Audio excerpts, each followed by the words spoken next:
This is the Artist Spotlight series where I share tidbits and wisdom from the world's most famous artists. Today's feature is Jane Goodall. Well, she's not what we usually think of as an artist, as she's a scientist. She's an incredibly talented and prolific creator. We have a lot to learn from her.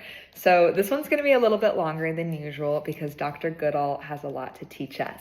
Jane is most famous for her groundbreaking research on chimpanzees in Tanzania. Since she was 10 years old, growing up in England, she dreamt of going to Africa to study wild animals. She didn't have the money to go to college and became a secretary. A friend invited Jane to her family farm in Kenya when Jane was 23 years old, and she desperately wanted to go. So she moved home and worked as a waitress for 5 or 6 months to save up the money for a boat fare to Africa. Once there, through a series of synchronistic events, she met famous paleontologist and archaeologist Louis Leakey and impressed him. Leakey hired Jane to be his secretary, and after Jane continued to impress him with her knowledge, curiosity, and courage, Leakey helped Jane secure an opportunity to study chimpanzees. She went into the Africa bush for 6 months. This is extremely wild, undeveloped land. The government wouldn't allow her to go alone. This was 1960, and she was 25 years old. So her mom came out from England to go with her.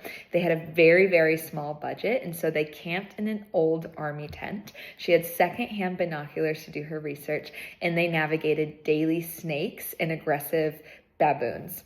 After about 4 months into daily observation, she had a breakthrough. She observed one of the chimpanzees using tools to get their food. This challenged the scientific community's understanding of animals. She also theorized that animals had emotions and personalities, which was not accepted yet in the scientific community.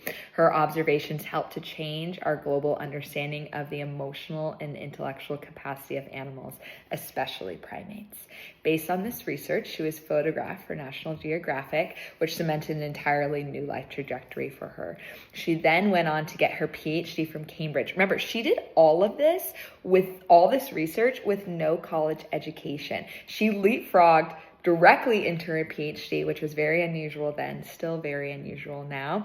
And something, I just saw her give a talk this week, and that's where I learned a lot of this information. Something that really strikes me about her story is not only did she do everything she can to educate herself, she told everyone what she wanted to do. She was very vocal about her dreams, even though people constantly told her it was impossible and it was crazy. And because she was so vocal, that's partly how she met the people that had that power to support her in getting the opportunities that she wanted.